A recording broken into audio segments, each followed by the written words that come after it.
다시 한번 질문을 드리겠습니다. 여러분은 하나님의 율법을 온전히 순종하십니까? 그렇지 못할 것입니다. 그렇다면 여러분이 하나님의 율법을 온전히 순종하지 못한다는 사실을 감히 단언하며 말하는 저는 무슨 근거로 그렇게 말하는 것일까요?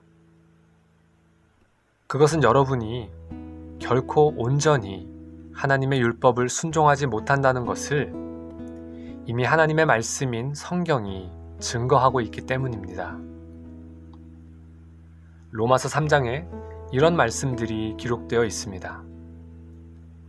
의인은 없나니 하나도 없으며 그러므로 율법의 행위로 그의 앞에 의롭다 하심을 얻을 육체가 없나니 율법으로는 죄를 깨달음이니라.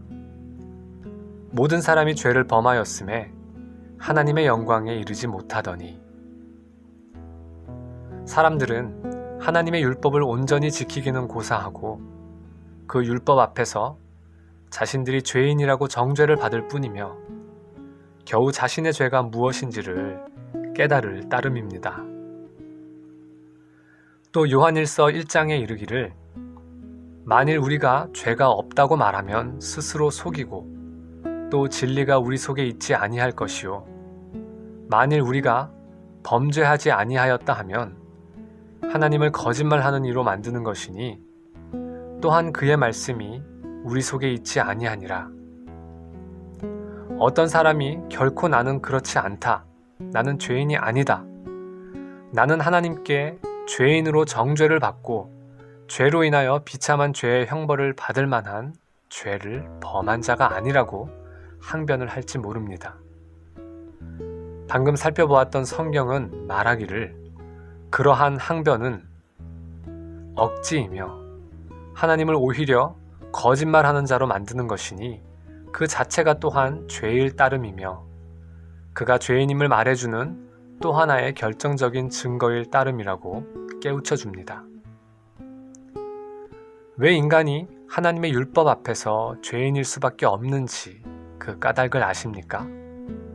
그것은 성경이 증거하고 있듯이 사람은 본성적으로 하나님과 이웃을 미워하는 성향을 가지고 있기 때문입니다.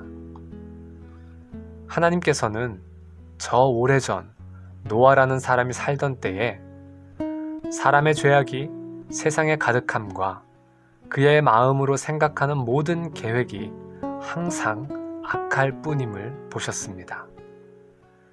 그리하여 돌이킬 수 없이 부패한 인간들을 새롭게 하시기 위하여 노아와 그 가족들을 제외하고 죄악에 물든 인간들을 향해 홍수로 심판하셨습니다.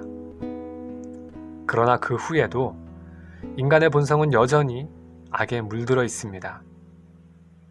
예레미야 선지자는 탄식하기를 만물보다 심히 부패한 것은 마음이라 라고 하였습니다.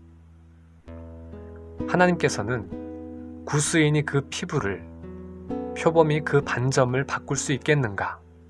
만일 그런 일이 있을 수 있다면 악에 익숙한 너희도 선을 행할 수 있으리라고 개탄하며 부패한 인간의 죄악을 지적하셨습니다.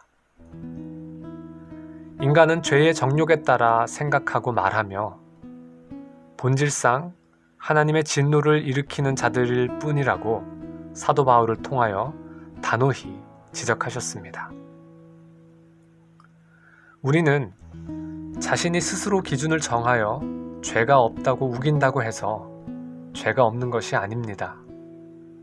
죄를 판정하는 기준은 하나님의 율법입니다. 그런데 인간은 본성적으로 하나님과 이웃을 미워하는 성향을 가지고 있습니다. 그래서 인간은 누구나 예외 없이 하나님의 율법에 순종치 않고 자신의 부패한 정욕에 이끌려 죄를 범하며 삽니다. 그 결과 죄 아래서 비참한 사망의 고통을 맛보며 신음하며 살아갑니다. 이것이 우리가 아는 이 세상의 슬픔이요, 고통이요, 눈물이요, 환난입니다. 예수님은 죄로 인한 비참한 사망에서 우리를 건져주시기 위하여 십자가에서 죽으시고 부활하셔서 하늘에 오르셨습니다. 죄를 용서하시는 예수님의 십자가의 공로를 의지하고 예수님을 믿으면 구원을 받습니다. 그 구원은 놀랍게도 은혜로 주십니다. 본성상 죄인인 우리에게 구원의 조건으로 선한 것을 요구하지 않으시고 예수님께서 십자가에 죽으심으로 우리의 죄를 갚아주셨기 때문입니다.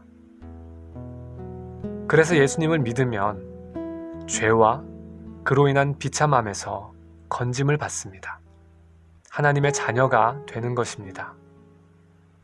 그래서 예수님을 믿으면 정말 행복합니다. 예수님만이 살아서나 죽어서나 우리의 유일한 위로가 됩니다. 이 위로를 여러분 모두가 흡족히 누리시기를 진실히 바랍니다. 샬롬.